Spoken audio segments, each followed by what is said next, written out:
Just now I was discussing about Bal Narasimha Garu is suggesting better we speak in Telugu. But the tradition of this particular organization, I think this is fourth time I am here. And earlier also I spoke on Bhagireddy Verma. Bhagireddy Verma Garu.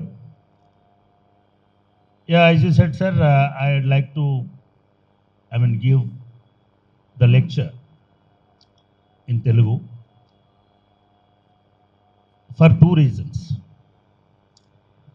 One is we have lot of material on Bhagireddy Verma in English, right? It is readily available. Anybody can browse and go through.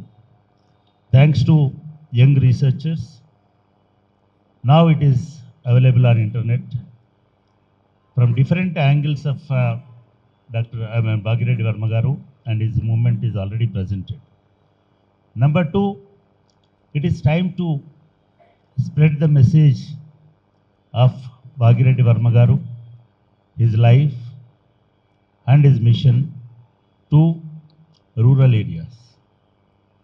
Particularly the today's lecture, I am just, when they came and met me, in fact, I told them I'm little busy, and moreover, I came several times. We can find a new person, but they insisted that, I should come here. Sir, ఆ రోజే చెప్పాను నేను, whenever we have this kind of lectures, just, repeating the whole story of that great soul again and again. We can lead from this point to next level within the framework of his ideology and mission. And generally, memorial lectures will a kind of extension of ideology of that person.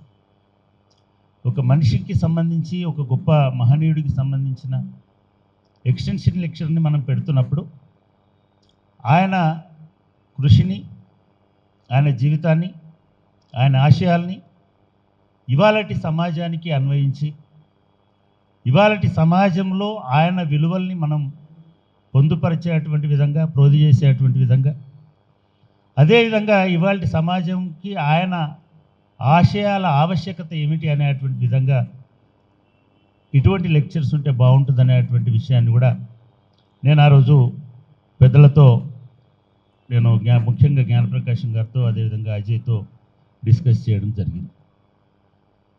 భాగిరెడ్డి Varma గారి జీవితం గురించి ఇందాక సభాధ్యక్షులు ball Narasimha గారు సంక్షిప్తంగా వివరించినారు. ఆయన నిజంగానే ఒక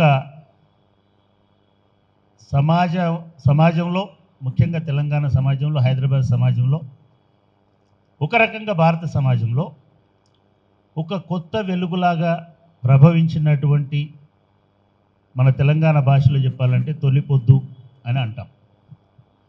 అంటే అప్పటి వరకు ఉన్నటువంటి ఒక చీకటిలోంచి వెలుగును పంచడానికి వచ్చినటువంటి ఒక గొప్ప మేధో సాధన చేసినటువంటి మహనీయుడు అనేటువంటిది నా అభిప్రాయం. అందుకే అజయ్ రోజుకు 2 సార్లు నాకు మెసేజ్ పెట్టి లెక్చర్ టైటిల్ అంటే I was in a dilemma. ఏమి మాట్లాడాలి? భాగిరెడ్డి వర్మ గారి జీవితాన్ని మనం పరిశీలించుకుంటూ పోయినప్పుడు చాలా వరకు గర్వంగా అనిపిస్తుంది, కొంతవరకు అవమానంగా కూడా అనిపిస్తుంది మనలాంటి వాళ్ళకి, మాలాంటి వాళ్ళకి.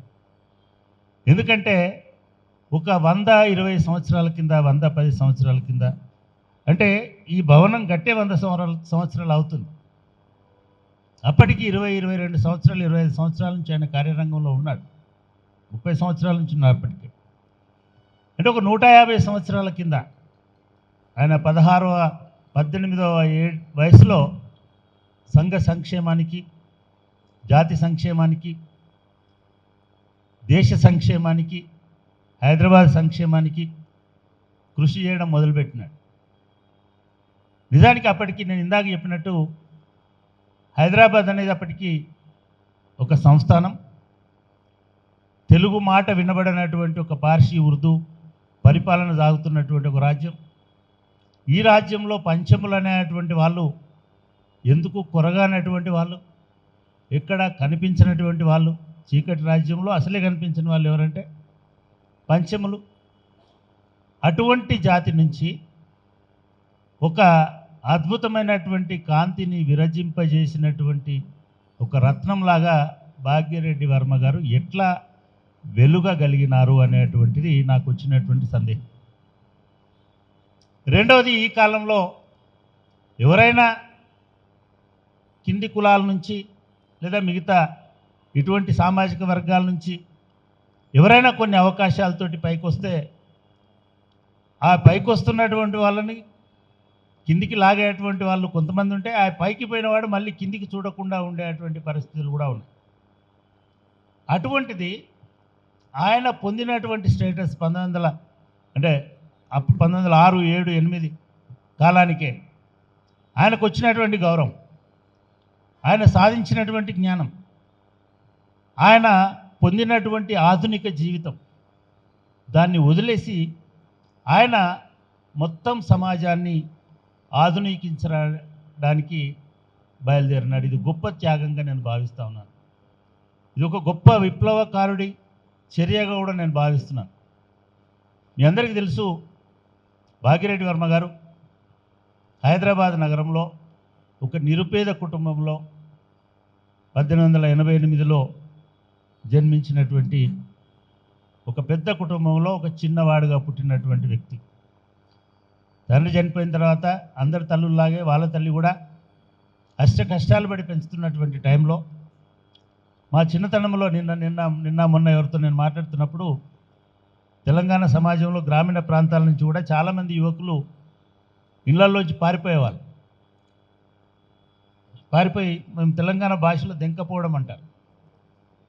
అంటే వాడు చెప్పా పెట్టకుండా ఇంట్లోంచి వెళ్ళిపోతూ ఉంటారు. నా క్లాస్మేట్స్, నా హాస్టల్ మేట్స్ కూడా సోషల్ వెల్ఫేర్ హాస్టల్ నుంచి తల్లిదండ్రులకు కనబడకుండా లాపతా అయిపోతుంటారు. అట్లా ఇంట్లోంచి వెళ్ళిపోయినటువంటి వ్యక్తి ఎక్కడికి పోయినాడో కూడా తెలియనటువంటి అయోమయంలో ఆయన సికింద్రాబాద్లో ఒక గోవన్, ఫ్రెంచ్, క్యాథలిక్ ఫ్యామిలీలో చిన్న చిన్న పనులు చేసుకుంటూ ఉన్నారు. ఒకసారి అసలు హైదరాబాద్ ఆ టైంలో ఎట్లా ఉండే, సికింద్రాబాద్ ఎట్లుండే, తెలంగాణ ఎట్లుండే అనేది కనుక మనం 1890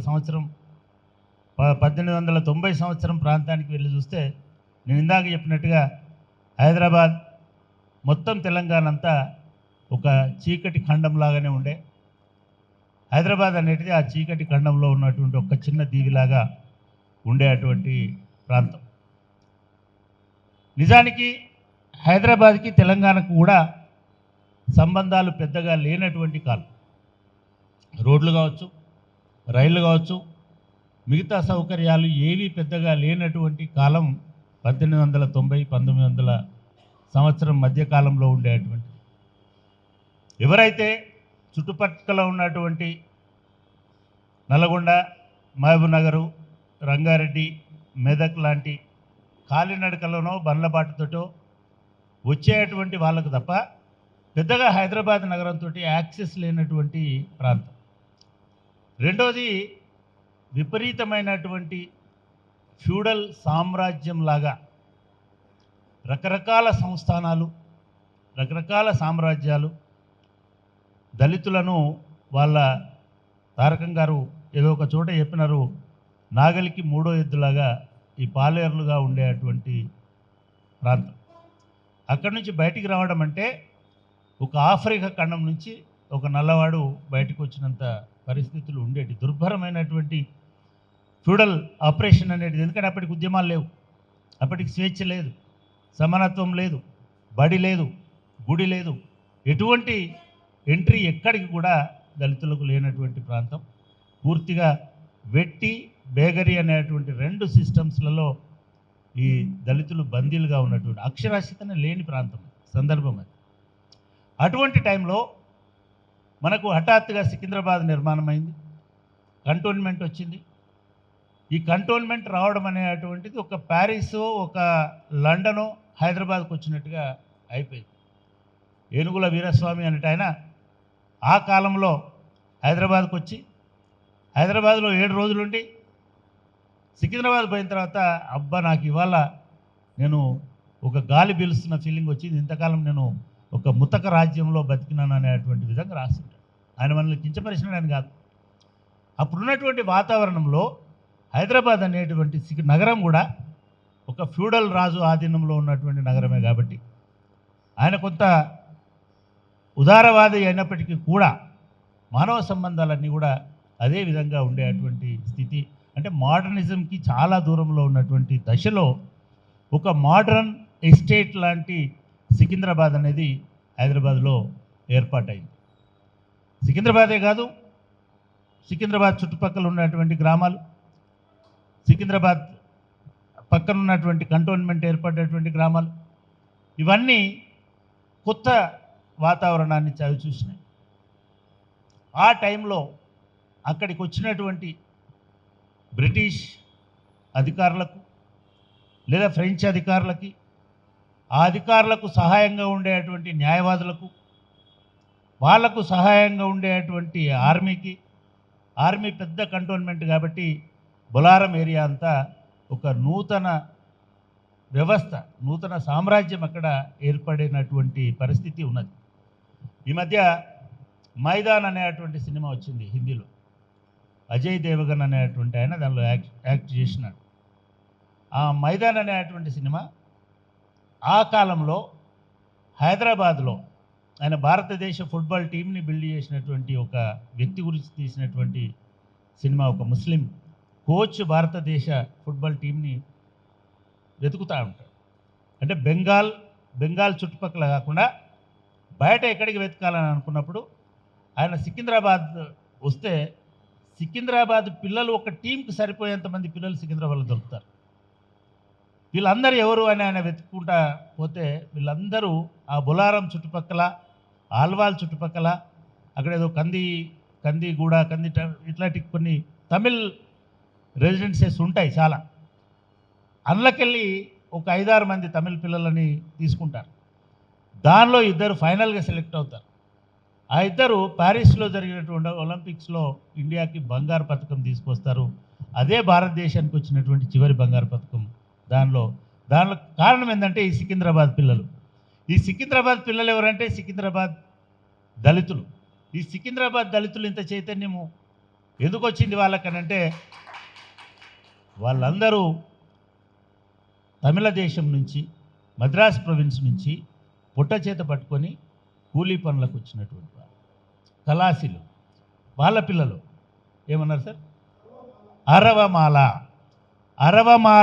2 అరవమాలలు ఒక గోల్డ్ మెడల్ తీసుకొచ్చినారు భారతదేశ చరిత్రలో. అది చివరి గోల్డ్ మెడల్. సో అటువంటి జాతి, అటువంటి పరిస్థితి ఇక్కడ ఉండేది. మరి అరవమాలలు వచ్చినప్పుడు అంత దూరం నుంచి తెలంగాణ మాలలు ఎందుకు రాలేదు అనేటువంటి ప్రశ్న, మన్నెపల్లి ఎందుకు రాలేదు అనేటువంటి ప్రశ్న, ఏమైపోయినారు వీళ్ళు అనేటువంటి ప్రశ్న మాలాంటి వాళ్ళకు వచ్చి కొంత వర్క్ చేసినప్పుడు నిజంగా కూడా తెలంగాణ మాలలు కానీ, తెలంగాణ మాదిగలు కానీ ఒక గ్రామం నుంచి ఇంకో గ్రామానికి కూడా పోయేటువంటి అవకాశం లేదు. ఎందుకంటే వీళ్ళందరూ వెట్టి బానిసత్వంలో ఉన్నటువంటి వాళ్ళు. అటువంటి దశలో, అటువంటి సందర్భంలో కొన్ని వేల మంది, అంటే మీరు ఇంకొకటి కూడా గమనించండి, మొత్తం తెలంగాణ రాజ్యంలో ఒక కొత్త దేశం వచ్చి కూర్చుంది. ఆ కొత్త దేశం బ్రిటిష్ దేశం. మనలో చాలామంది తెలియదు. మనకి ఇది మన మలేరియా కనిపెట్టినందుకు ఒక ఆయనకి నోబెల్ ప్రైజ్ వచ్చింది. ఎవరు ఆయన పేరు? రొనాల్డ్ రాస్కి నోబెల్ ప్రైజ్ వచ్చింది అని అనుకున్నాం. కానీ మన సికింద్రాబాద్ పిల్లగాడికి నోబెల్ ప్రైజ్ వచ్చిందని ఎవరు ఎప్పుడు రాయలేదు, ఎప్పుడు చెప్పలేదు. ఈ నోబెల్ ప్రైజ్ వచ్చిన రాస్ ఎవరు అని అంటే ఇట్లా సికింద్రాబాద్కు వచ్చినటువంటి ఒక బ్రిటిష్ సైనికుడి, మామూలు సైనికుడి కొడుకు. అక్కడ గ్రాడ్యుయేషన్ పూర్తి చేసుకొని పై చదువులు చదవాలంటే నాయననేమో బ్రిటిష్ ఆర్మీ సిపాయి, ఆయన ఎక్కడో దక్షిణ భారతదేశంలో సికింద్రాబాద్ అనే ప్లేస్లో ఉన్నాడు. ఇక్కడ నుంచి ఎట్లా నేను చదివించాలనేటువంటి అయోమయంలో వాళ్ళ నాయన పడిపోయి ఉన్నాడు. ఆ పిల్లగాడు వచ్చి ఇక్కడ 2 నెలలు 3 నెలలు ఉన్నాడు. వాడికి దోమలు కరవడం, దోమలు కుట్టడం, దీంతో దాని ఆసక్తి అంతా పెరిగి దోమల మీద రీసెర్చ్ చేయడానికి తాపత్రయపడ్డాడు. బ్రిటిష్ ప్రభుత్వానికి ఫెలోషిప్ కోసం రాసుకున్నాడు. వాళ్ళు మేము ఇవ్వలేమని చెప్పినారు. అప్పుడు ఆ సైనికుడు నిజాం దగ్గరికి వచ్చి, అయ్యా ఇగో మా పిల్లగాడికి చదువుకుంటా అంటున్నాడు, ఈ సమస్య మీద రీసెర్చ్ చేస్తానంటున్నాడు అని చెప్పినప్పుడు మన నిజాం గారికి ఎట్లుండే అంటే, ఎవడన్నా వచ్చి అయ్యా బాంచన్ అనగానే వాడి మెడలో ఉన్నది, తల మీద ఉన్నది, ఎవ్రీథింగ్ సీటు కింద ఉన్నది కూడా మొత్తం తీసేసి ఇచ్చేటువంటి ఒక ఆలోచన ఉండేది. అప్పుడు ఇమ్మీడియట్గా ఆయన నీకేం కావాలని అడిగినాడు. ఇంత ఎక్విప్మెంట్ కావాలి, ఇంత ల్యాబ్ కావాలి, ఇంకోటి కావాలి, చలో బేగంపేటలో ఒక బిల్డింగ్ ఇచ్చేస్తే దానిలో పెట్టుకోపో అని చెప్పేసి ఆయన అక్కడ 3 సంవత్సరాలు రీసెర్చ్ చేసి మన దేశానికి, మన రాష్ట్రానికి నోబెల్ ప్రైజ్ తీసుకొచ్చినాడు. అఫ్కోర్స్ ఆయన మన సిటిజన్ కాదు కాబట్టి ఆయన బ్రిటిష్ నోబెల్ ప్రైజ్ విన్నర్గా మిగిలిపోయినాడు. కానీ ఆయన రీసెర్చ్ అంతా, ఫండింగ్ అంతా మన దగ్గరే జరిగింది. సరిగ్గా అటువంటి టైంలో, అటువంటి వాతావరణంలో భాగ్యరెడ్డి వర్మ గారు పెద్ద దూరం దెంకపోలే, మనలాగా పెద్ద దూరం పారిపోలే. ఆయన ఎస్కేప్ అయినాడు. ఈ ఊరు నుంచి ట్యాంక్ బండ్ దాటి ఆ ఊరికి పోయినాడు. ఈ అడవంతా దాటి ఆ చెరువు కట్ట దాటి అడిదికి పోయినాడు. పోయి అక్కడ ఈ బ్రిటిష్ వాళ్ళ కొలువులో, ముఖ్యంగా వాళ్ళు ఫ్రెంచ్ గోవన్ వాళ్ళ కొలువులో ఉన్నారు. వాళ్ళిద్దరూ మంచి అడ్వకేట్సు. అదేవిధంగా వాళ్ళు కేథలిక్సు. అన్ని బ్రహ్మాండమైనటువంటి నగరం అక్కడ ఎస్టాబ్లిష్ అవుతున్నటువంటి టైంలో అక్కడ ఆయన పనిచేసుకున్నాడు. జనరల్గా మా దత్తు ఉన్నాడు, ఇక్కడ అడ్వకేట్స్ దగ్గర పనిచేసే వాళ్ళకి చాలా తెలివి ఉంటుంది. ఎందుకంటే అడ్వకేట్ దగ్గరికి, పోలీస్ స్టేషన్కి అడ్వకేట్ దగ్గరికి అన్ని రకాల మనుషులు వస్తుంటారు. ఆ అడ్వకేట్లు తొందరగా ఓడగొట్టారు. వాళ్ళు కూర్చొని మాట్లాడుతూ ఉంటారు గంటలు. పోలీస్ స్టేషన్ కూడా మనం పోతే ఇమీడియట్గా రమ్మన్నారు. కానీ కూర్చొని ఓపికన్నంతసేపు కూర్చోవాలి, కూర్చొని మాట్లాడుతున్నారు. భాగ్యరెడ్డి వర్మ గారు వాళ్ళతోటి ఎంగేజ్ అవుతూ ఉండేవాడు. అప్పుడు చదువుకుంటున్నాడు, వాళ్ళే చదువు చెప్పించినారు. ఆయన నిజానికి ఒరిజినల్గా పోయింది ఏంటంటే, వాళ్ళు టెన్నిస్ ఆడుతున్నప్పుడు ఆ బాలు కోర్టు బయట పడితే ఆ బాల్ అందియడానికి ఒక చిన్న పిల్లగాడిలాగా అక్కడికి పోయినాడు. అట్లా కొంతకాలం పనిచేసిన తర్వాత చదువుకున్నాడు. చదువుని ఇంగ్లీష్ నేర్చుకున్నాడు, తెలుగు నేర్చుకున్నాడు, మిగతా భాషలు నేర్చుకున్నాడు. అన్ని పత్రికలు చదువుతుండేవాడు. అప్పటికి 5-6 పత్రికలు అడ్వకేట్ దగ్గరికి వస్తాయి. జనరల్గా అడ్వకేట్ దగ్గరికి వాళ్ళు వేసిన ప్రకటనల కోసం, కోర్టు నోటీసుల కోసం 5-6 పత్రికలు తెప్పిస్తుంటారు.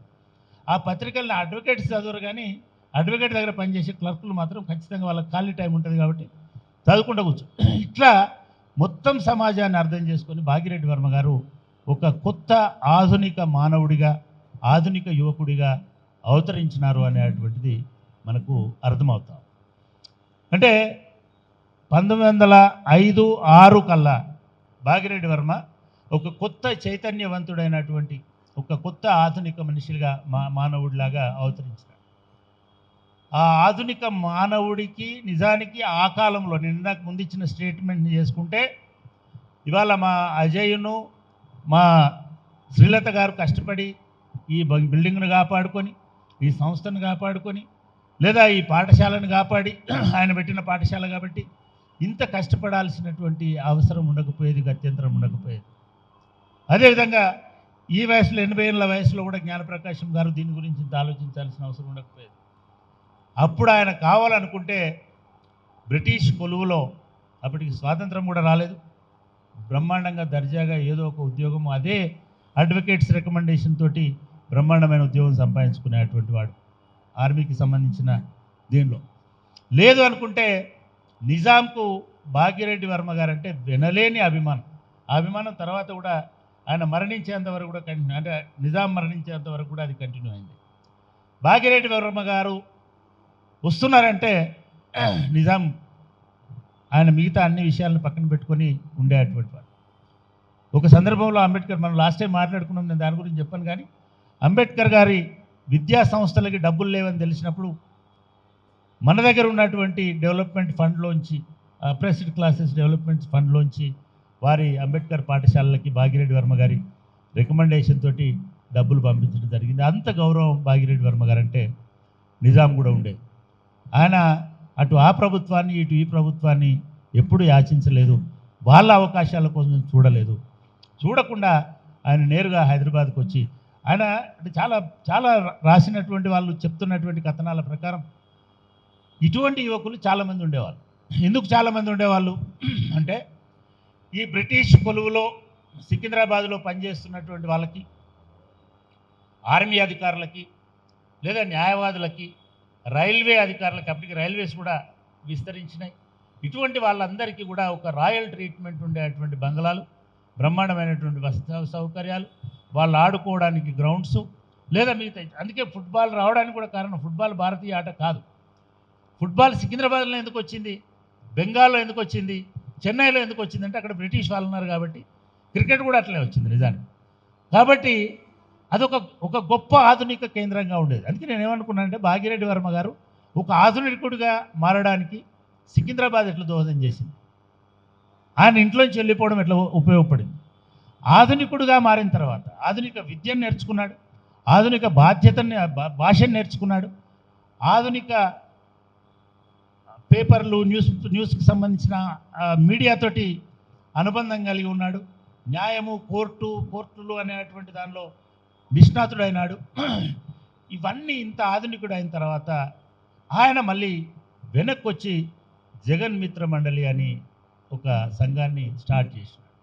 1906లో ఆయన జగన్ మిత్ర మండలి అని ఒక ఫ్రెండ్స్ గ్రూప్. ఈ ఫ్రెండ్స్ గ్రూప్ ఏంటిది అంటే జగన్కు ఒక మిత్రమండలి కాదు, ఇది జగతికి మిత్రమండలి, ఈ జగముకు మిత్రమండలి. అటువంటి మిత్రమండలిని స్టార్ట్ చేసినాడు. ఎక్కడ స్టార్ట్ చేసినాడు, ఏ హాల్లో కూర్చున్నాడు? పబ్లిక్ గార్డెన్ ఒకటే వాళ్ళకు రెగ్యులర్గా కలుసుకునేటువంటి ప్లేస్. ఇటువంటి పిల్లలందరూ ఆ సేవ అంటే ఎన్ని రకాల సేవ చేసేవాళ్ళంటే ఈ బాల్ సంధించడం వరకు పర్వాలే, ఇల్లు ఉడ్చడము, కంచాలు తోమడము, కడగడము, ఇట్లాంటి మొత్తం కొన్ని వందల మంది యువకులు జమ అయ్యే వాళ్ళ. వందల మంది యువకులకు మీటింగ్ ప్లేస్ ఏంటంటే మన ఖైరతాబాద్ ఇక్కడ ఉన్నటువంటి పబ్లిక్ గార్డెన్. ఆ పబ్లిక్ గార్డెన్లోనే ఆయనకు చాలామంది మిత్రులు కలిసేటువంటి వాళ్ళు. ఒక ఆయన పల్లీలు అమ్ముతుండేవాడు, ఒక ఆయన రొట్టెలు చేస్తుండేవాడు, ఒక ఆయన నీళ్ళు అమ్ముతుండేవాడు, నీళ్ళు పంచుతుండేవాడు. ఇటువంటి వాళ్ళందరూ అంతా రష్ అయిపోయిన తర్వాత కూర్చొని మాట్లాడుకున్నప్పుడు వాళ్ళ బాధల్ని చెప్పుకునేటువంటి. ఈ అందరి బాధల్లో అక్కడికి వచ్చి ఇన్ని పనులు, చిల్లర పనులు చేస్తున్న అందరి బాధల్లో ఒకే ఒక్క కామన్ అంశం ఏమిటి అని అంటే సమాజం నుంచి వెలివేత, అస్పృశ్యత. ఈ వెలివేత, అస్పృశ్యత అనేటువంటిది అక్కడ ఉన్నటువంటి కూలీ పనులు చేస్తున్నటువంటి, లేదా అక్కడ అరవమాలలుగా వచ్చినటువంటి, లేదా అక్కడ ఉన్నటువంటి అన్ని కార్యాలయాల్లో, అన్ని ఇళ్లలో పనిచేస్తున్నటువంటి హోమ్ మేకర్స్ అని అంటాం కదా, పరిచారికలు అని అంటున్నారు కదా, హౌస్ సర్వెంట్స్. ఆ సర్వెంట్స్ అందరి లోపల కూడా ఒకటే వేదన ఏమిటి అంటే మనకు ఈ భూమి మీద, మనకు ఈ ప్రాంతం మీద, మనకు ఈ సమాజంలో స్థానం లేదు.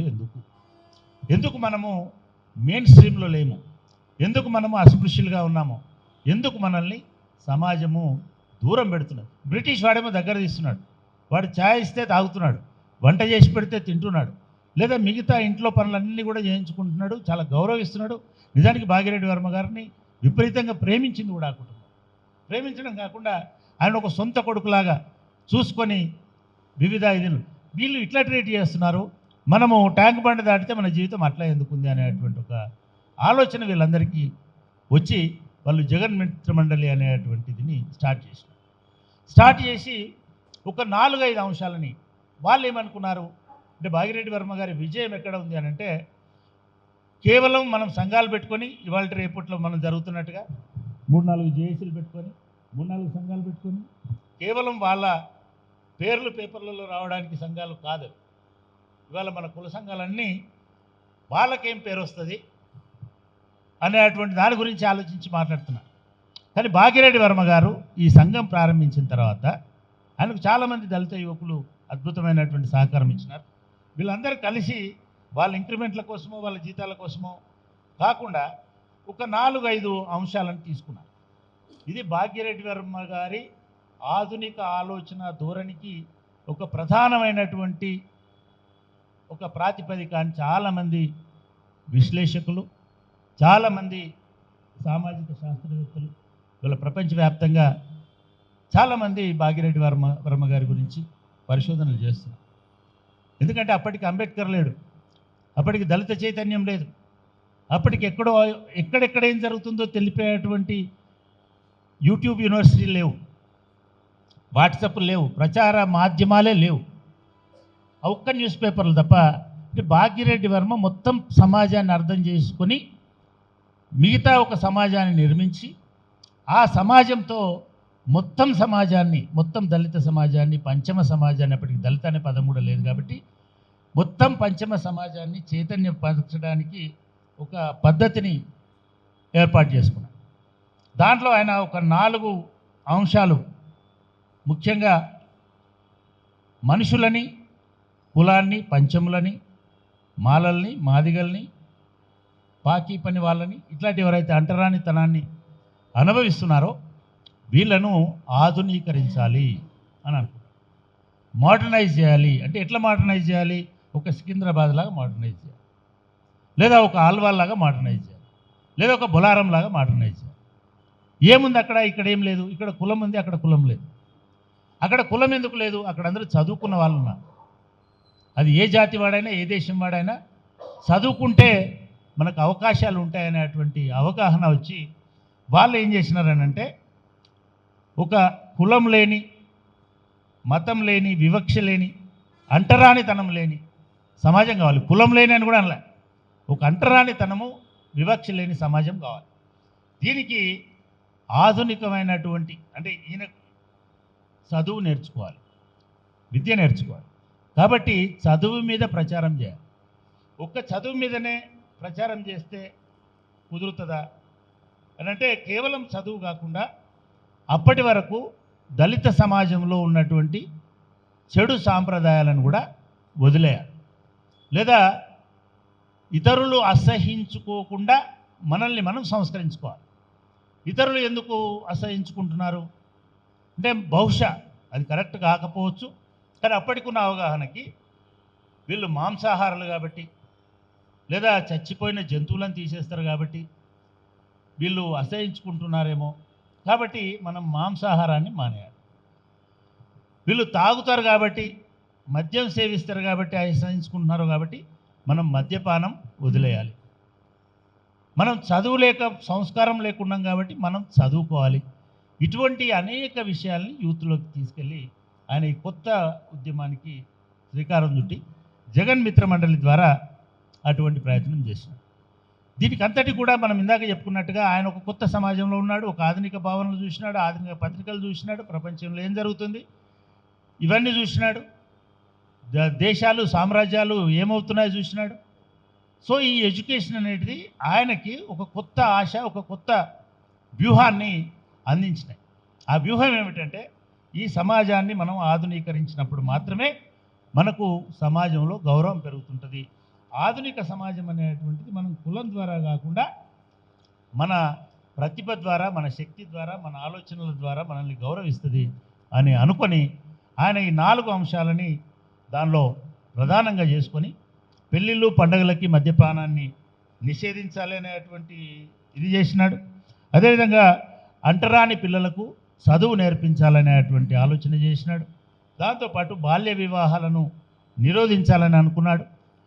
దళిత మహిళా సమాజంలో ప్రధానంగా ఉన్నటువంటి జోగిని, బసివి లాంటి, దేవదాసి మురళి, శివపార్వతి ఇట్లా అనేక పేర్లతో తెలంగాణలో దళిత మహిళల్ని, దళిత యువతుల్ని, దళిత బాలికల్ని దేవుడి పేరు మీద అంకితం చేసి, గుడి పేరు మీద అంకితం చేసి వాళ్ళను సెక్షువల్ అబ్యూజ్ చేసేటువంటి వాతావరణం ఉండేది. కాబట్టి ఆ దురాచారాలు, ఆ దుర్మార్గాల నుంచి కూడా దళితులను బయటికి తీసుకురావాలని 4 అంశాల ప్రాతిపదికగా చేసుకొని ఆయన జగన్ మిత్ర మండలిని విస్తరించాలని ప్రయత్నం చేసినాడు. దానికి సంబంధించినటువంటి యువతను కూడగట్టినాడు, ప్రచారాలు చేసినాడు. ఎట్లా ప్రచారాలు చేయాలి మరి అంటే ఇట్లా వచ్చినటువంటి యువకుల్లో ఎవడో ఒక జంగమైన ఉంటాడు, ఒక దాసరాయన ఉంటాడు, అంతకుముందు యక్షగానాలో మిగతా పాడినటువంటి వాళ్ళు ఉంటారు, లేదా బుర్రకథలో, హరికథలో వీటిలో ఉండేటువంటి ఇట్లా వాళ్ళందరూ రిహార్సల్స్ చేసుకొని పాడుకొని ఆ పక్కనే ఉన్నటువంటి ఊర్లకు, ప్రాంతాలకు, ముఖ్యంగా హైదరాబాద్లో బస్తీలకు వెళ్ళి ఈ హరికథలు, ఇటువంటి వాటి ద్వారా వాళ్ళు చైతన్యపరిచేటువంటి కార్యక్రమాలకి ఈ యువత శ్రీకారం చుట్టింది. ఇది చాలా విస్తృతమైపోయింది, చాలామంది జమైనారు. ఎందుకంటే చాలామందికి ఒక కొత్త ఆశ భాగిరెడ్డి వర్మ నాయకత్వంలో నడుస్తున్నది, వీళ్ళందరూ సమావేశమైనారు. దీన్ని ఈ జగన్ మిత్ర మండలి నుంచి 1910 కల్లా దీన్ని మన్య సంఘం అనేటువంటి ఒక కొత్త సంఘాన్ని ఆయన ప్రారంభించారు. ఇప్పుడు మాన్య సంఘం అని రాస్తున్నారు ఇంగ్లీష్లో, MANYA అంటే మరి నాకు కూడా తెలియదు. ఇది మన్య సంఘం, మన్నెపోళ్ళ సంఘం. మన్నెపోళ్ళు అనేది ఇలా వివాదం జరుగుతుంది, దానికి కూడా వస్తాను నేను. ఎందుకంటే కాంటెంపరీ విషయాలు మాట్లాడకపోతే స్మారకోపన్యాసానికి గౌరవం ఉండదు. ఆయన మొత్తం ఈ వచ్చినటువంటి వ్యక్తులు ఊళ్ళ నుంచి పారిపోయి వచ్చిన వాళ్ళు, లేదా అక్కడి ఫ్యూడల్ అప్రెషన్ని భరించలేక వచ్చినటువంటి వాళ్ళు, లేదా దొంగతనంగా ఇక్కడేదో దొరుకుతుంది అనుకొని వచ్చినటువంటి వాళ్ళు, వీళ్ళందరూ ఇక్కడ ఉన్నటువంటి వాళ్ళందరినీ కూర్చోబెట్టి అందరం మన్నెపుల్లం కాబట్టి మన్నెపు సంఘం పెట్టుకుందామనేటువంటి ఒక తీర్మానానికి వచ్చినాడు. ఇలా మన్నెపుల్లం తీసుకుపోయి ఇంకేదో గ్రూపులు వేసినారు మాలలతోటి కాకుండా. సో అట్లా ఆయన మన్య సంఘాన్ని ప్రారంభించి ఇంకా కొంత విస్తృతమైన ప్రాతిపదికను ఏర్పాటు చేశారు. ఆ విస్తృత ప్రాతిపదికను ఏర్పాటు చేసి ఒక విశాలమైన దీనిలోనే ఇవే అంశాలను ప్రాతిపదికగా చేసుకొని ఒక పెద్ద యుద్ధాన్ని ఈ స్టేట్ మీద మొదలుపెట్టాడు. చైతన్యపరచడం పెద్ద యుద్ధం అని అనుకున్నాడు. ఆయన ఒక 3 అంశాలని ప్రధానంగా ఎంచుకున్నాడు. ఎందుకు భాగ్యరెడ్డి వర్మ గారు సక్సెస్ అయినారు? ఒకటి, ఆయన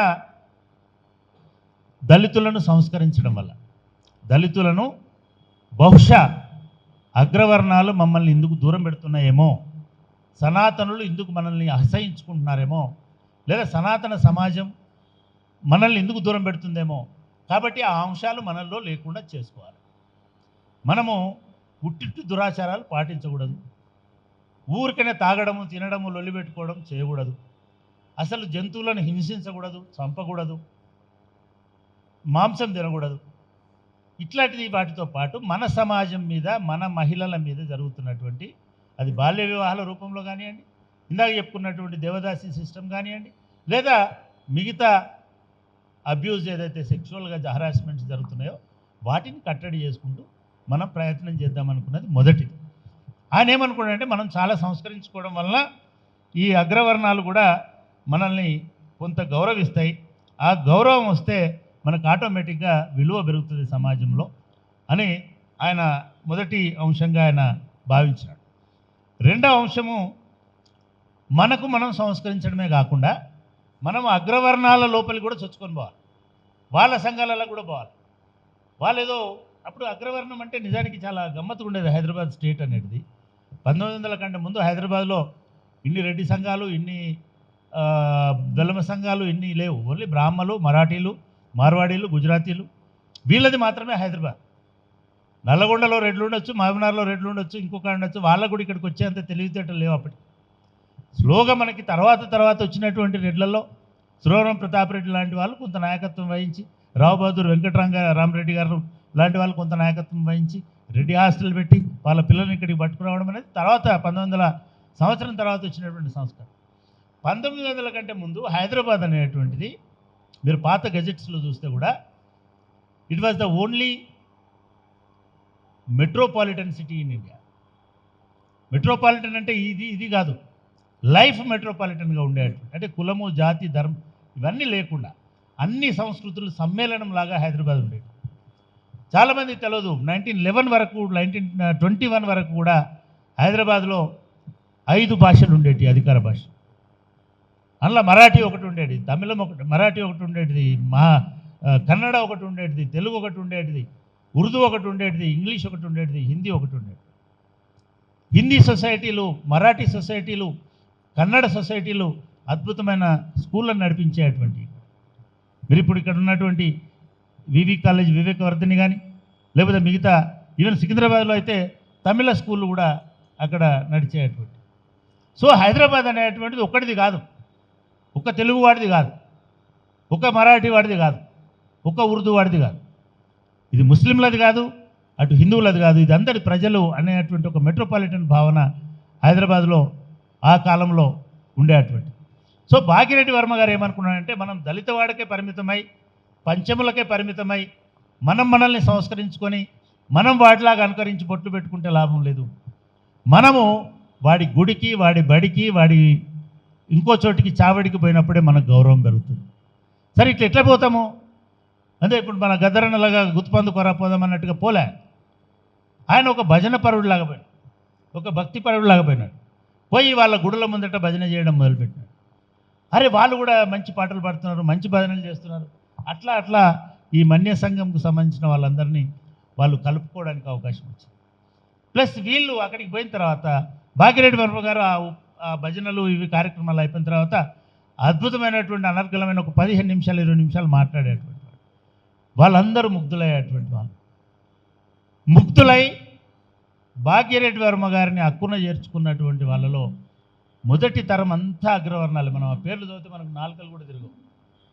చాలామంది జడ్జిలు, చాలామంది బారిస్టర్లు, చాలామంది పారిశ్రామికవేత్తలు, చాలామంది పెద్ద పెద్ద కంపెనీలకు సంబంధించినటువంటి యజమానులు ఆ గుడుల దగ్గరికి లేకపోతే మిగతా చోట్లకు వచ్చి ఓహో దళిత పిల్లలు ఇంత సంస్కారవంతులుగా ఉన్నారు అనేటువంటి ధోరణిలో ఆయన వాళ్ళ కార్యక్రమాలన్నిటికీ పోయేటువంటి వాడు. వాళ్ళ ఇది ఇక్కడే ఆగలేదు ఆయన.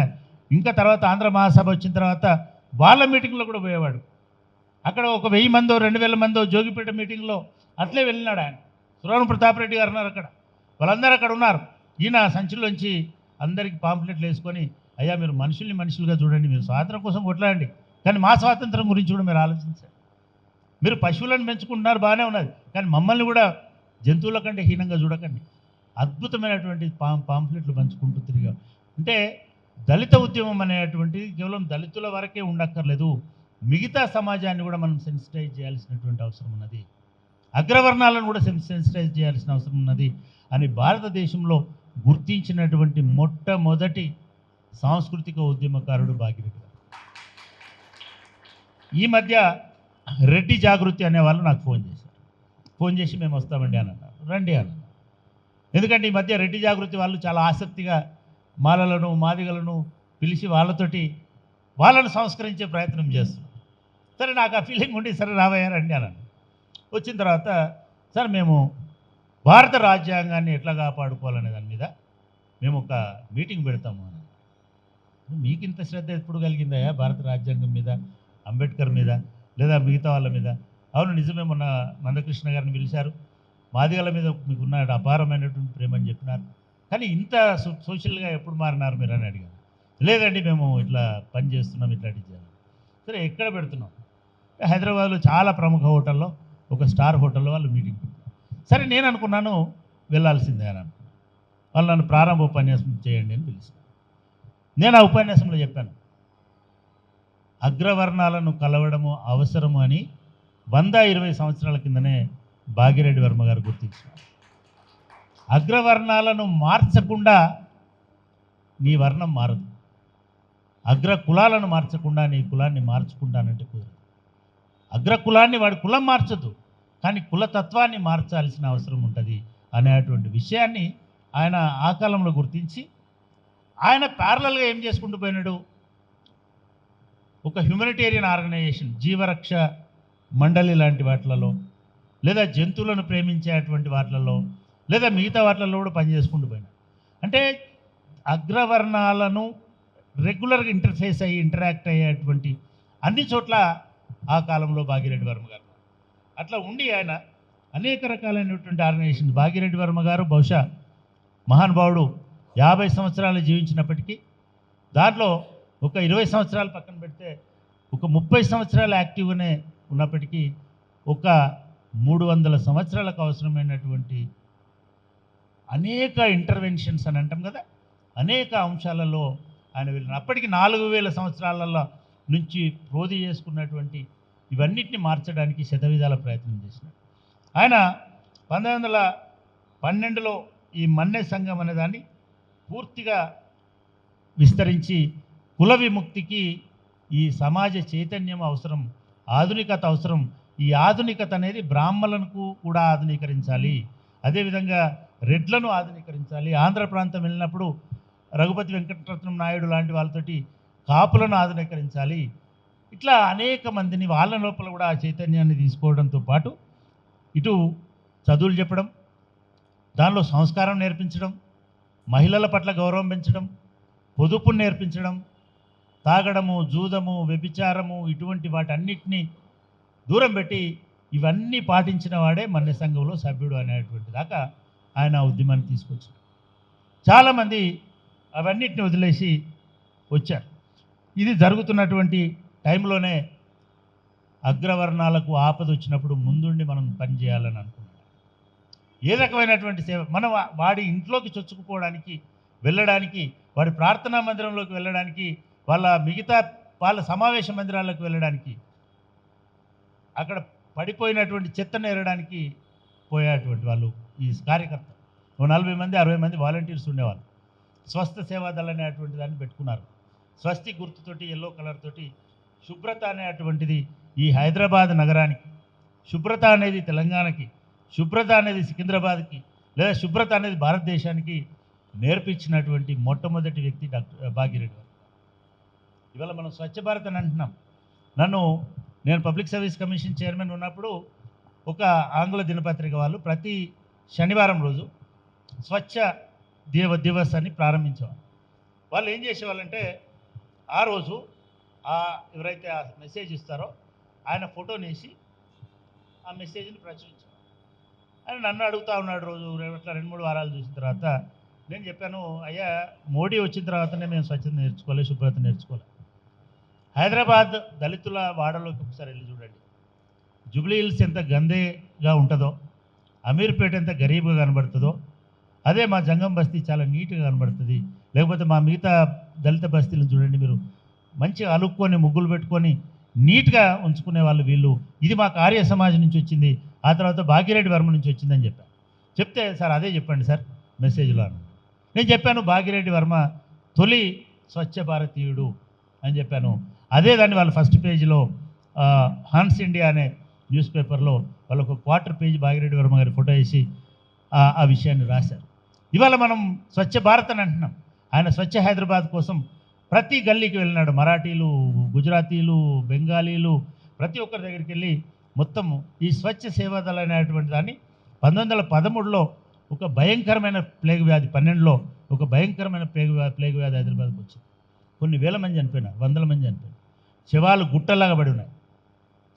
వీళ్ళ స్వయం సేవకులు వీళ్ళు వెళ్ళి ప్రతి ఇంట్లో తలుపులు బద్దలు కొట్టి శవాలను తీసుకొచ్చి దహన సంస్కారాలు చేసి మొత్తము పౌడర్, శుద్ధ పౌడర్ అంతా చల్లి దాన్ని శుభ్రం చేసి క్రిమి కీటకాలు లేకుండా హైదరాబాద్ని కొన్ని రోజుల పాటు రాత్రి పగలనకుండా వీళ్ళు కష్టపడ్డది చూసిన తర్వాత అన్ని సమాజాలు ఆ పిల్లలను పిలుచుకొని హక్కున చేసుకొని ఆలింగనం చేసుకొని, మేము మా తల్లిదండ్రులు మమ్మల్ని కన్నారు కానీ మేము వాళ్ళని చావు చూడలేకపోయినాం, లేదా మా పిల్లల్ని మేము కన్నాం కానీ వాళ్ళందరినీ దహన సంస్కారాలు చేసి ఇంత అద్భుతమైన సేవ చేసినారని చెప్పి వీళ్ళందరినీ వాళ్ళ ఇళ్లలో భాగంలాగా చేసుకున్నారు. అది స్వచ్ఛ సేవాదల్ ఏదైతే స్వస్థ సేవాదల్ చేసిందో ఆ స్వస్తిక్ సేవాదల్ అంటమా, నాకైతే అది స్వస్థ ఆరోగ్య సేవాదల్ అని నేను అనుకుంటున్నా. ఆరోగ్య కార్యకర్తలాగానే పనిచేసినారు కాబట్టి. కానీ పుస్తకాలలో స్వస్తి సేవాదల్, స్వస్తిక్ సేవాదల్ అనేదో ఉంది. బహుశా ఏదైనప్పటికీ అటువంటి ఇది చేసిన తర్వాత ఆయన అనేక మంది, అప్పటికి అఘోరనాథ్ చటోపాధ్యాయ గారు, సరోజినీదేవి తండ్రి గారు ఇక్కడ స్కూల్ టీచర్గా ఉన్నారు, తర్వాత ప్రిన్సిపల్గా ఉన్నారు, తర్వాత నిజాం కాలేజ్ ప్రిన్సిపల్గా కూడా ఉన్నారు. భాగ్యరెడ్డి వర్మ గారి పట్ల అపారమైనటువంటి గౌరవం కలిగినటువంటి సరోజినీ నాయుడు గారు భాగ్యరెడ్డి వర్మ గారిని చూస్తే నమస్కారం చేసేంత ఒక గొప్ప విద్వత్ ఉన్నటువంటి వ్యక్తిగా గుర్తించినటువంటి వ్యక్తి. అదేవిధంగా గుణాంజీ, వెల్లంకర్ నారాయణ్ గుణాంజీ అనేటువంటి ఒక ప్రొఫెసర్, అప్పటికి ఒక గొప్ప ప్రొఫెసర్ ఉస్మానియా యూనివర్సిటీ ఇంగ్లీష్ డిపార్ట్మెంట్లో, ఇవాళ మా నవీన్ పనిచేస్తున్నటువంటి డిపార్ట్మెంట్. ఆయన భాగ్యరెడ్డి వర్మ గారిని గురువులాగా భావించినటువంటి వ్యక్తి. అంటే హైదరాబాద్లో ఉన్నటువంటి ఎలీట్ అందరూ కూడా భాగ్యరెడ్డి వర్మ మా హిందూ సమాజాన్ని కాపాడడానికి, సంస్కరించడానికి వచ్చి అటు రాజా రామ్మోహన్ రాయ్ అదే పనిచేస్తున్నాడు. రాజా రామ్మోహన్ రాయ్ కూడా హిందూ సమాజంలో ఉన్నటువంటి దుర్మార్గాలను ప్రక్షాళన చేసేటువంటి పని చేస్తున్నాడు. ఈయన ఇంకొక మెట్టు మేము మారుతాం, మీరు కూడా మారండి, ఈయన మారండి అని చెప్పలే. కానీ ఈయన పనుల వల్ల వాళ్ళు కరిగిపోయి, అరే మీకు మాకు తేడా లేదా, మీ లోపలనే మానవత్వం ఎక్కువ ఉన్నది, మీరే హ్యూమనిటేరియన్గా ఉన్నారు. ఆయన దక్కన్ హ్యూమనిటేరియన్ సొసైటీ అని కూడా పెట్టినారు. దక్కన్ ప్రాంత మానవతావాదుల సంఘం అనే ఒక సంఘాన్ని పెట్టి ఇట్లా అనేక సంఘాలతో పాటుగా ఆయన హైదరాబాద్ మొత్తాన్ని ఏకం చేసేటువంటి కార్యక్రమాన్ని ఆయన చేసినాడు. అదేవిధంగా బాలముకుంద్ గారు ఈ ట్రస్ట్కు కూడా వాళ్ళ ఫ్యామిలీ అనేక సందర్భాల్లో సహాయంగా నిలబడి ఉన్నటువంటిది. అదేవిధంగా కిషన్, అడ్వకేట్ కిషన్ అనేటువంటి ఆయన, ఇట్లా అనేక మంది, ఆ పేర్లు నేను ఇందాక చెప్పాను, ఈశ్వర్రావు, చాలామంది ఉన్నారు. అట్లా పేర్లు, మరాఠీ పేర్లు, సంస్కృతం పేర్లు, హిందీ పేర్లు. దీనిలో చూస్తే బ్రాహ్మణులు మొట్టమొదటిసారిగా భాగ్యరెడ్డి వర్మ కృషిని, ముఖ్యంగా మరాఠీ బ్రాహ్మణులు, ముఖ్యంగా వాళ్ళందరూ వచ్చేసి ఈయనకు బాసటగా నిలబడి చలో మనం ఈ ఉద్యమాన్ని కొనసాగిస్తామని ప్రయత్నం చేసిన. ఇది చేసుకుంటూ పోతున్నటువంటి క్రమంలో భాగ్యరెడ్డి వర్మ ఎక్స్పీరియన్సెస్ కూడా మారుతూ వచ్చినాయి. ఆయన కలిసినటువంటి వాళ్ళ పేర్లు ఊరికే అట్లా చదువుకుంటూ పోతే ఆయన అప్పటికే ఆంధ్రాకు కూడా విస్తరించినాడు. ఆంధ్రాలో కూడా ఒక 10-15 మీటింగ్లు పెట్టినాడు. ఆయన హైదరాబాద్లో మీటింగ్ పెడితే కరాచీ నుంచి, యూపీ నుంచి, కాశ్మీర్ నుంచి, దేశంలో అన్ని చోట్ల నుంచి ప్రతినిధులు వచ్చినారు. ఆయన కలిసి మెప్పించి వాళ్ళ చేత గౌరవం పొందినటువంటి వ్యక్తులలో చిలకమర్తి లక్ష్మీనరసింహం అనేట ఆయన భాగ్యరెడ్డి వర్మ గారి నుంచి అద్భుతంగా అంటే ఒక పండితుడి గురించి రాసిన దానికంటే 10 రెట్లు ఆయన గురించి రాసినాడు. అదేవిధంగా రఘుపతి వెంకటరత్నం నాయుడు కూడా ఇక్కడ అఘోరనాథ్ చటోపాధ్యాయ గారి దగ్గర చదువుకున్నాడు. ఇక్కడ కాలేజీలో పనిచేసినాడు. హైదరాబాద్లో ప్రిన్సిపల్గా పనిచేసినాడు. ఈయన భాగ్యరెడ్డి వర్మ గారి గురించి విని అసలు దేశంలో ఒక వేగుచుక్క లాంటి సంస్కారంతో వచ్చినాడని చెప్పేసి ఆయన కొనియాడినటువంటి వ్యక్తి. కాశీనాథు నాగేశ్వరరావు ఒక పెద్ద వ్యాపారవేత్త, పెద్ద దేశభక్తి పరాయణుడు. అమృతాంజనం అనే కంపెనీని మొదలుపెట్టినాడు. దానిలో విపరీతమైన లాభాలు వచ్చినటువంటి టైంలో ఆంధ్రపత్రిక అనేటువంటి పత్రికను స్టార్ట్ చేసినాడు. ఆంధ్రపత్రిక ద్వారా స్వాతంత్రోద్యమాన్ని నడిపించినటువంటి వ్యక్తి ఆయన. భాగ్యరెడ్డి వర్మకు ఇచ్చిన గౌరవం, భాగ్యరెడ్డి వర్మ గురించి మాట్లాడినటువంటి తీరు చూస్తే మనకు నిజంగా ఆశ్చర్యం కలగక మానదు. అదేవిధంగా మునగాల రాజు అనే ఆయన మనం చాలాసార్లు వింటుంటాం, నాయని వెంకటరంగారావు. ఆయన భాగ్యరెడ్డి వర్మ గారు అని మాత్రమే మాట్లాడేటువంటి వాళ్ళందరూ ఈయన విద్వత్తు చూసి ఆశ్చర్యపోయేటువంటి వాళ్ళు. ఒక 40-30 సంవత్సరాల యువకుడు ఇంత అద్భుతాలు చేస్తున్నాడు అనేటువంటి ఇది ఉండేది. ఇంకా దక్షిణ భారతదేశంలోనే గొప్ప సంస్కర్తగా ఉన్నటువంటి కమ్మ నాయకుడు త్రిపురనేని రామస్వామి చౌదరి కవిరాజ్ అనేటువంటి దళితులు కమ్మలు కలిసి ఈ దేశంలో ఏదైనా చేయొచ్చు అని నమ్మినటువంటి వ్యక్తి, ద్రవిడ సిద్ధాంతంతో ప్రభావితమైనటువంటి వ్యక్తి, అన్నాదురైతో ప్రభావితమైనటువంటి వ్యక్తి. వారు భాగ్యరెడ్డి వర్మ గారి గురించి అనేక అంశాలు అద్భుతమైనటువంటి రీతిలో అట్లాంటి నాయకుడు మాకు ఒకళ్ళుంటే మొత్తం మార్చిపడేస్తామని చెప్పి రాసినటువంటి. అదేవిధంగా రవీంద్రనాథ్ ఠాగూర్ గారు, నేను కలకత్తా వెళ్ళినప్పుడు రవీంద్రనాథ్ ఠాగూర్ గారితో మాట్లాడి కలిసి ఆయనతోటి ప్రభావితమై నా దృష్టిలో ఆయనను కూడా ప్రభావితం చేసినటువంటి ఒకే ఒక్క తెలుగువాడు భాగ్యరెడ్డి గారు. అదేవిధంగా మహాత్మా గాంధీ గారిని కూడా కలకత్తాలో జరిగినటువంటి ఒక సదస్సులో ఈయన వెళ్ళి మాట్లాడితే ఆయన తర్వాతనే మహాత్మా గాంధీ గారు మాట్లాడి భాగ్యరెడ్డి వర్మ గారి ఉపన్యాసం నుంచి కొంత ఇది చేసినప్పటికీ ఆయన దళితులను బ్రాహ్మణులను సమానంగా చేయడం ఏందని ఒక లోపల గాంధీ గారికి ఉండేది అని ఒక గొప్ప సామాజిక విశ్లేషకుడు. అందుకే ఆయనను ప్రేజ్ చేయలేదు భాగ్యరెడ్డి వర్మను.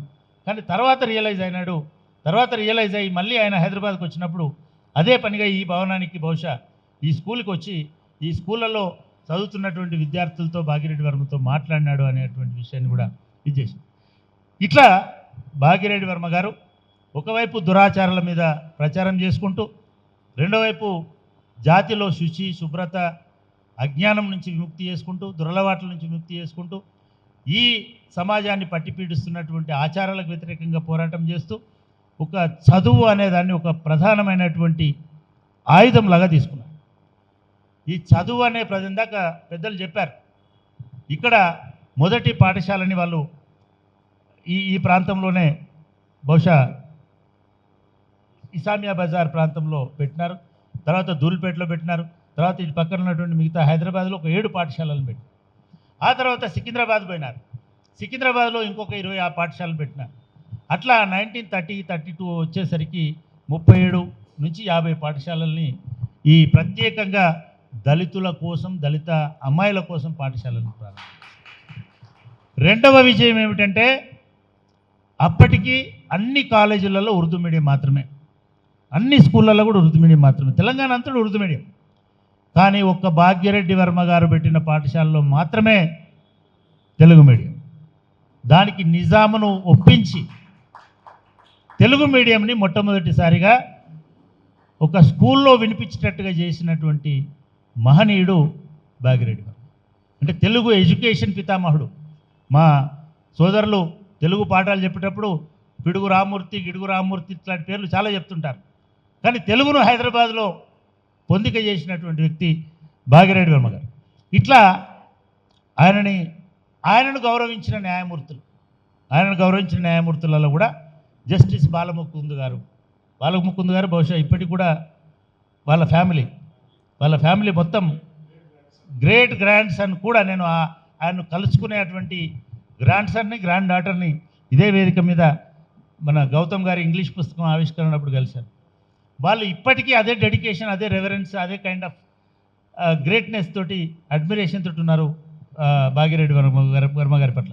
అంటే వాళ్ళ తాతగారు ఎట్లాగైతే భాగిరెడ్డి వర్మ నువ్వు గౌరవించినాడు బాలముకుంద్ గారు, ఆయన వీలునామాలో కూడా ఆయన కదండి, వీలునామాలో నా భౌతిక కాయాన్ని ఆది హిందూ సోషల్ సర్వీస్ లీగ్కే ఇవ్వాలి, ఆస్తులు మీరు తీసుకోండి, కానీ నా అంతిమ కోరిక వాళ్ళకి చెందుతుంది నా డెడ్ బాడీ అని కూడా ఆయన వీలునామాలో రాసుకున్నారు. అటువంటి ఫ్యామిలీ నుంచి వచ్చినటువంటి వాళ్ళు. అదేవిధంగా జస్టిస్ ఆర్ఎస్ నాయక్ అనే ఇంకొక జడ్జు, అదేవిధంగా బహుశా వాళ్ళ అబ్బాయి శ్రీకిషన్, బ్యారిస్టర్ శ్రీకిషన్ వాళ్ళ వారి బాలముకుంద్ గారి కొడుకు. అదేవిధంగా ధర్మవీర్ వామన్ నాయక్ అనేటువంటి జాగీర్దారు, అదేవిధంగా రాజా ప్రతాప్ గిరిజీ, వీళ్ళందరూ కూడా భాగిరెడ్డి వర్మ గారి కార్యక్రమాల పట్ల ఇప్పటికి కూడా బహుశా రాజగిర్ వంశం మన హైదరాబాద్ ఓల్డ్ సిటీలో వాళ్ళకి ఇంకా పెద్ద సంస్థానం, కోట ఇవన్నీ ఉంటాయి. సో అటువంటి వాళ్ళందరూ కూడా ఈవెన్ సరోజినీ నాయుడు ఇటువంటి కుటుంబాలందరూ కూడా ఈయన చేసేటువంటి కార్యక్రమాల పట్ల చాలా గొప్పగా మాట్లాడుకునేటువంటి వాళ్ళు రాసేటువంటి. సో ఆది హిందూ ఉద్యమంగా మళ్ళీ ఈ మన్య సంఘము, ఈ మిగతా ధర్మ ప్రచారక మండలి, ఆర్య సమాజ్ తోటి విసిగిపోయినాడు ఆయన, అదేవిధంగా బ్రహ్మ సమాజ్ తోటి విసిగిపోయినాడు. ఇవన్నీ చూసుకొని చలో ఇది ఇట్లా కాదు అని అనుకొని ఆయన ఇది ఆది హిందూ ఉద్యమాన్ని మూమెంట్ని స్టార్ట్ చేయడం కోసము హైదరాబాద్లో మొదటి ఆది హిందూ సభని 1922లో ఆయన ఒక గొప్ప సభని ఇక్కడ ఏర్పాటు చేసినారు. దానికి అనేక ప్రాంతాల నుంచి వచ్చినారు. వాళ్ళు ఒక 4-5 మోడర్నైజేషన్ ఎంత ముఖ్యమో అనడానికి కొన్ని రెజల్యూషన్స్ని వాళ్ళు దానిలో చేసుకుంటూ వచ్చినారు. దానిలో ఒకటి, అంటరాని వాళ్ళు ఆది హిందువులుగానే ఒకటే పదంతో ఉండాలి. మాల, మాదిగ, డక్కలి, గోష్క ఈ కులాల పేర్లన్నీ రద్దు చేసి మన అందరం ఒక కులం వైపు వెళ్ళాలి అనేటువంటి ఫస్ట్ రెజల్యూషన్ తీసుకున్నారు. మీ కులం ఏమిటంటే ఆది హిందువులనే చెప్పాలి. అంటే కులాలను ఐక్యం చేయడానికి ఇవాళ మనం 1922లో ఉన్నాం. 2022లో ఉన్నాం, 2025లో ఉన్నాం. ఒక 100 సంవత్సరాల కింద కులాలన్నీ, అస్పృశ్య కులాలన్నీ, ఉపకులం అనేదో ఇంకో కులం అనేది లేకుండా మాల, మాదిగ, నేతకాని, డక్కలి, మన్నెం అన్ని కులాలు ఒకటే. ఎందుకంటే అస్పృశ్యతను అనుభవిస్తున్న అన్ని కులాలు ఒకటే. ఇవాళ శ్రీమాన్ సుప్రీంకోర్టు జడ్జి గారు ఇవన్నీ ఏకరూపత కాదు, హోమోజెనిటీ లేదు అని చెప్తున్నాడు. హోమోజెనిటీ అంటే అస్పృశ్యత, అందరికీ అస్పృశ్యత ఉంది. ఈ అస్పృశ్యత ఉన్న అందరము హోమోజీనియస్గా ఆది హిందువులమని ప్రకటించిన మహనీయుడు మన భాగిరెడ్డి వర్మ గారు. హెటరోజెనిటీ అనేది బయటోడికి హెటరోజెనిటీ కనబడుతుంది. అసలు బయట చూసే సమాజానికి మనమంతా హోమోజీనియసే అనే మాట చెప్పి మొదటి రిజల్యూషన్గా అంటరాని వాళ్ళు ఆది హిందూ పదాన్ని మూలవాసుల భావనతో వాడాలి, మనమే మూలవాసులమని చెప్పాలి. హిందూ భావనతో కాకుండా ఆది ద్రవిడ, అప్పటికే మెడ్రాస్లో ఆది ద్రవిడ, ఆది ఆంధ్ర అనేటువంటి దాన్ని గుర్తించినారు. మెడ్రాస్ లాగా మనం కూడా ఇక్కడ కూడా అట్లా గుర్తించాలి అని చెప్పినాడు. రెండోది, పిల్లలకు చదువు చెప్పించడం కోసం అటు బ్రిటిష్ ప్రభుత్వంతో పాటు వివిధ రాష్ట్రాల్లో ఉన్న ప్రభుత్వాల మీద ఒత్తిడి తీసుకొచ్చి దళితుల కోసం, పంచముల కోసం, అంటరాని వాళ్ళ కోసం ప్రత్యేక పాఠశాలలు ఏర్పాటు చేయాలి. ఈ టైంలో దళితులు ఉర్దూ నేర్చుకొని, పంచములు ఉర్దూ నేర్చుకొని స్కూలుకు వెళ్ళినా సరే స్కూలుకు రానిచ్చేటువంటి వాళ్ళు కాదు, అడ్మిషన్స్ ఇచ్చేటువంటి వాళ్ళు కాదు. ఆంధ్ర ప్రాంతంలో చాలాసార్లు ఈ బహిష్కరణల మీద పెద్ద ఎత్తున గొడవలని. అట్లా ఎవరైనా చేస్తే ఆది హిందువుల కోసం బ్రిటిష్ ప్రభుత్వం అలాగే రాష్ట్ర ప్రభుత్వాలు తెరిచినటువంటి పాఠశాలల్లో ఆది హిందువులను చేర్చుకోలేని పక్షంలో ఆ పాఠశాలల గుర్తింపును రద్దు చేయాలి, ఆ పాఠశాలలపై చర్యలు తీసుకోవాలి, జరిమానాలు విధించాలి అనేటువంటిది మూడవ ఇదిలాగా చేయడం జరిగింది. అదేవిధంగా పిల్లల చదువులు చెప్పించడం కోసం దళితులందరూ, పంచములందరూ, అస్పృశ్యులందరూ అక్కడ ప్రభుత్వం కల్పించినటువంటి వాటిని సౌకర్యాలను వాడుకోవాలి. నాలుగవది బాల్య వివాహాలను నిర్మూలించాలి. భారత రాజ్యాంగం, బ్రిటిష్ శారదా చట్టం మిగతా వాళ్ళందరికంటే భిన్నంగా వధువుకు 14 సంవత్సరాలు, వరుడికి 19 సంవత్సరాలు నిండే వరకు పెళ్లి చేయకూడదు అని చెప్పేసి ఈ సంఘం తీర్మానం చేసింది. అదేవిధంగా మహిళలను ఎక్స్ప్లాయిట్ చేసేటువంటి దురాచారాలైనటువంటి జోగిని, బసవి, మురళి, ఇతర ఆచారాలను అనైతికమని ప్రకటించి రద్దు చేయాలి. ఇంకా ఇంట్రెస్టింగ్ ఏంటంటే వివాహాల్లో వ్యయం తగ్గించాలి, ఖర్చు పెట్టకూడదు వివాహాలకి. దానిలో మద్యం, మాంసం వివాహాల్లో ఎట్టి పరిస్థితుల్లో వడ్డించకూడదు. వైరుధ్యాలు దళిత కమ్యూనిటీస్లో ముఖ్యంగా అప్పటికి ఇంకా సబ్కాస్ట్ ఉంది, మాలా మాదిగ గొడవలు కూడా అప్పటికి నడిచినాయి. దీనిలో కూడా భాగ్యరెడ్డి వర్మ గారిని ఓడించడానికి ప్రయత్నాలు జరిగినాయి, ఇవన్నీ జరిగినాయి. అయినప్పటికీ కూడా ధర్మం ప్రకారం హిందువుల్లో శైవ ఆరాధకులు ఉంటారు, వైష్ణవ ఆరాధకులు ఉంటారు. మన ఆరాధన ఏదైనప్పటికీ మనందరం ఆది హిందువులమే కాబట్టి మీలో అటువంటి భేదభావాలు ఉండకూడదు. కాబట్టి మీరు శైవులైనా వైష్ణవులైనా ఈ మూఢాచారాలన్నింటినీ వాటికి వ్యతిరేకంగా మీరు ప్రయత్నం చేయాలనేటువంటిది చెప్పింది. అదేవిధంగా ఆది హిందువులలో ఉన్నటువంటి వర్గాల మధ్యలో, అంటే ఇప్పుడు చెప్తున్నటువంటి మాల, మాదిగ, మిగతా కులాల మధ్యలో, ఉపకులాల మధ్యలో, నేను ఉపకులం అని నేను కూడా అనను, అన్ని కులాలు కులాలే కాబట్టి, సో ఆ వాటి మధ్యలో సహకారం, సానుభూతి ఉండాలి. మిగతా అగ్రవర్ణాలకు కూడా ఈ కులాల పట్ల సహకారం, సానుభూతి ఉండాలి. ఈ కుల కింది అంటే ఈ ఆది హిందువులు ఇబ్బంది పడేటువంటి పనులని, పదాలని వాడకూడదు. అనంతపూర్లో జరిగిన ఒక సదస్సులను అయితే మాదిగోడు, మాలోడు అని అంటే కూడా వాళ్ళని బహిష్కరిస్తామని హెచ్చరించినటువంటి సందర్భాన్ని కూడా ఆయన ఈ మొత్తం ప్రచారంలో చేసిన. ఇట్లా ఆధునిక ఉద్యమాన్ని ఒక 1906-12లో ఇది స్టార్ట్ అయినా కూడా దాన్ని హిందూ సోషల్ సర్వీస్ లీగ్, ఆది హిందూ సోషల్ సర్వీస్ లీగ్గా మార్చిన తర్వాత ఆయన శ్రీకాకుళం నుంచి చిత్తూరు దాకా, మెడ్రాస్ దాకా, అనంతపురం నుంచి మిగతా మూల దాకా అనేక ప్రాంతాల్లో సదస్సులు ఏర్పాటు చేశారు. చివరికి నేను గత ఉపన్యాసంలో కూడా చెప్పాను, ఇది జరుగుతున్నటువంటి కాలంలో యూపీలో, బీహార్లో, బెంగాల్లో ఎక్కడ సదస్సులైనా పోయినారు. సరిగ్గా ఆయన ఆరోగ్యం సరిగ్గా లేని టైం, అదేవిధంగా రౌండ్ టేబుల్ కాన్ఫరెన్స్ పెట్టినటువంటి టైంలో, నేను ఉత్తరప్రదేశ్లో మీటింగ్లో ఉన్నటువంటి టైంలో ఎవరిని పంపించాలి డిప్రెస్డ్ క్లాసెస్ నుంచి అని అనుకున్నప్పుడు మన లోపల ఒక గొప్పవాడు వచ్చినాడు చదువుకొని లండన్ నుంచి, అంతకుముందు అమెరికా నుంచి డాక్టర్ అంబేద్కర్ వచ్చినాడు.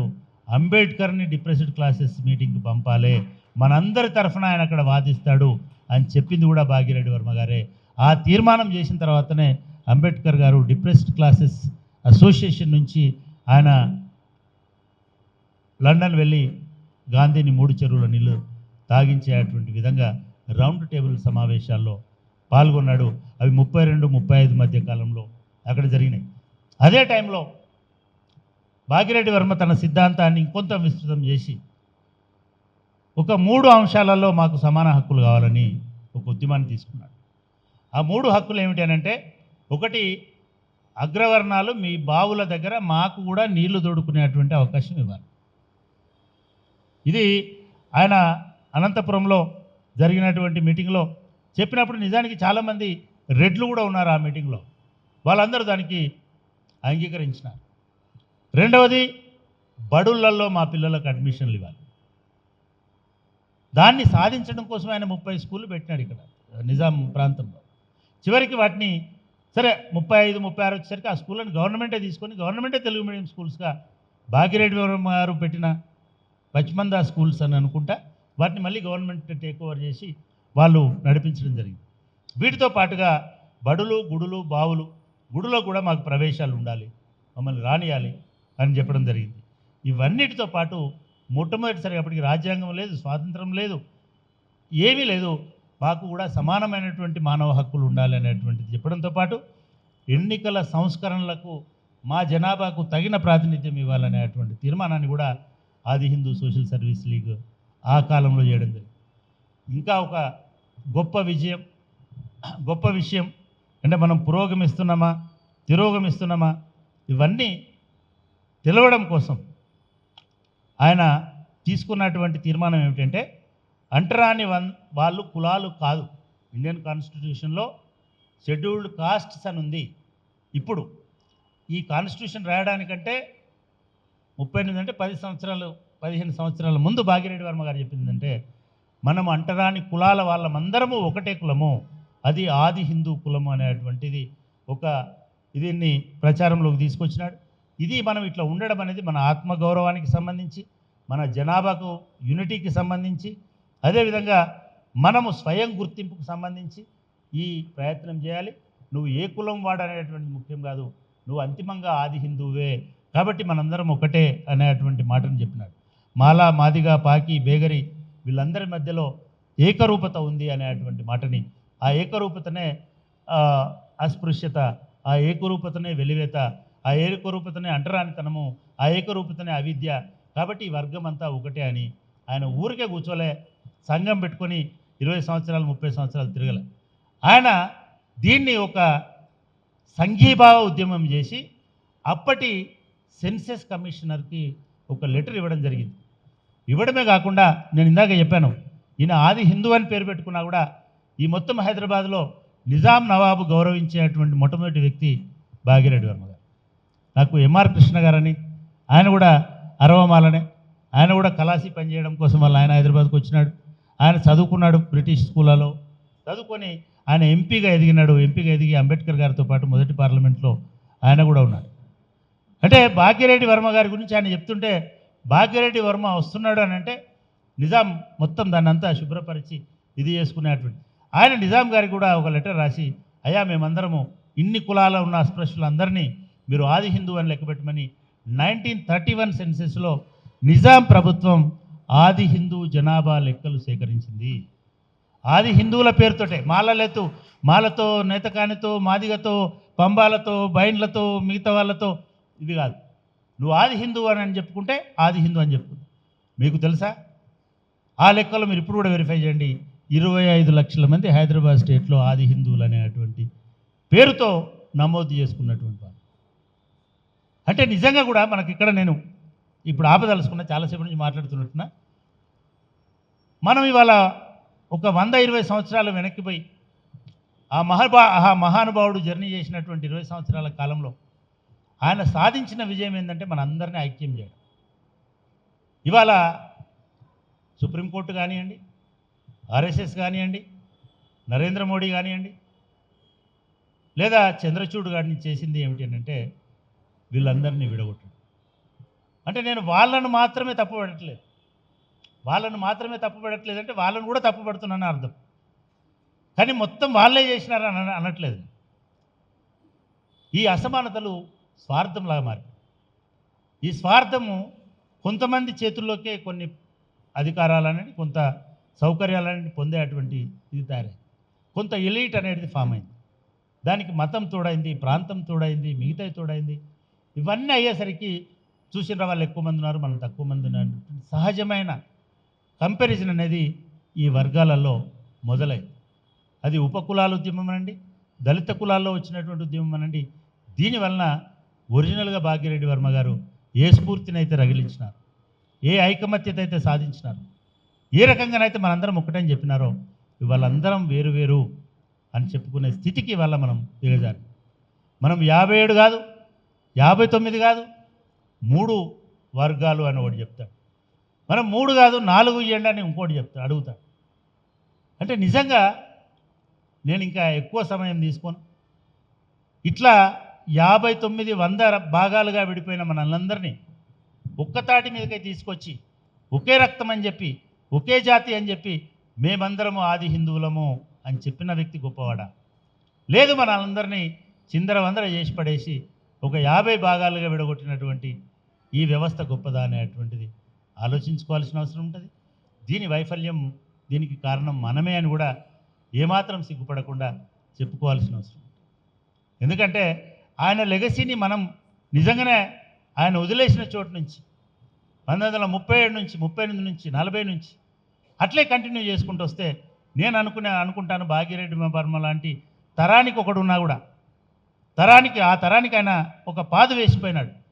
అట్లాంటి తరానికి ఒక్కడున్నా కూడా నేను అనుకునేవాడిని హైదరాబాద్లో కులం ఉండకపోయేది, తెలంగాణలో కులతత్వం ఉండకపోయేది, ప్రజలు సహజీవనం చేసేటువంటి వాళ్ళు, ఈ మొత్తం తెలంగాణ సమాజం అంతా సారూప్యతతో కూడుకున్నటువంటి హోమోజినస్ సమాజము అనేటువంటి దశకి అంత పెద్ద ఎజెండాను భాగ్యరెడ్డి వర్మ రూపొందించి వెళ్ళినాడు. ఆయనకి నిజంగా నేను నా మనస్ఫూర్తిగా వారికి జోహార్లు అర్పిస్తూ, నాకు ఈ అవకాశం ఇచ్చినటువంటి మిత్రులకి, పెద్దలకి, సోషల్ సర్వీస్ లీగ్కి, అదేవిధంగా భాగ్యరెడ్డి వర్మ మెమోరియల్ ట్రస్ట్ పెద్దలు, మా మిత్రులు అజయ్కి, అదేవిధంగా శ్రీలత గారికి నేను మరొకసారి కృతజ్ఞతలు తెలియజేస్తూ, నేను జ్ఞానప్రకాష్ గారు నేను ఏ ఆఫీస్లో ఉంటే ఆ ఆఫీస్, పబ్లిక్ సర్వీస్ కమిషన్లో ఉన్నప్పుడు కానీ వీళ్ళందరినీ తీసుకొని నేను చెప్తాను, మీరు రావద్దు నా దగ్గరికి, మీరు నాకు ఫోన్లో చెప్పండి, నేను వచ్చి మాట్లాడతాను. ఈ కార్యక్రమం పాపం ఆయన 80 సంవత్సరాలు, నాకు బాధ వేస్తుంటుంది, మనం ఈ సంఘానికి ఏం చేయలేమా.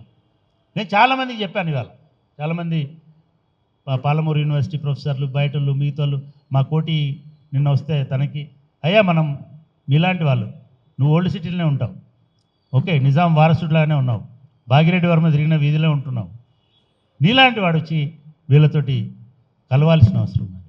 మనలాంటి వాళ్ళందరం కూడా సంవత్సరానికి 2 రోజులు, 4 రోజులు, 3 రోజులు, కనీసం మనము ఈ 80 సంవత్సరాల పాటు ఆయన ఎజెండాను వదిలేసిన వలన ఇవాళ 80 ముక్కలుగా మిగిలిపోతున్నాం. మీలాంటి వాళ్ళందరూ చదువుకున్న వాళ్ళు వచ్చేసి, ఆయనకు కులం లేదు, అది గమనించండి, ఆది హిందువులు అందరూ ఆది హిందువులే. కాబట్టి ఏ కులం ఆయన ఆది హిందూ సమాజంలో ఉన్నటువంటి సభ్యుల్లో కూడా చాలామంది అగ్రవర్ణాలు, బ్రాహ్మలు, నాయకులు, మిగతా వాళ్ళందరూ కూడా దానిలో ఉన్నారు. నాయకులు అంటే అప్పుడు మరాఠీ ప్రాంతంలో ఉన్నటువంటి వీళ్ళందరూ ఉన్నారు. సో అన్ని జాతులు, అన్ని కులాలు కలిసి అందరి యువకులకు నా విజ్ఞప్తి ఏమిటంటే, మనం వీళ్ళకు చెదోడు వాదోడుగా ఉందాం. ఒక 100 సంవత్సరాల నుంచి దళితుల ఆత్మగౌరవానికి చిహ్నంగా ఉన్న ఈ బిల్డింగు ఇప్పుడు నడి రోడ్డు మీదకి వచ్చింది. దీన్ని కొంత మనం ఇంకేమైనా చేయగలుగుతామా, కాపాడగలుగుతామా, ఈ స్ఫూర్తిని కాపాడగలుగుతామా అనేటువంటిది ఆలోచించాలని కోరుకుంటూ, నాకు ఇప్పటికే మీకు చాలా టైము అయిపోయింది. నాకు ఈ అవకాశం ఇచ్చినందుకు మరొకసారి ధన్యవాదాలు తెలియజేస్తూ ముగిస్తున్నాను. Thank you.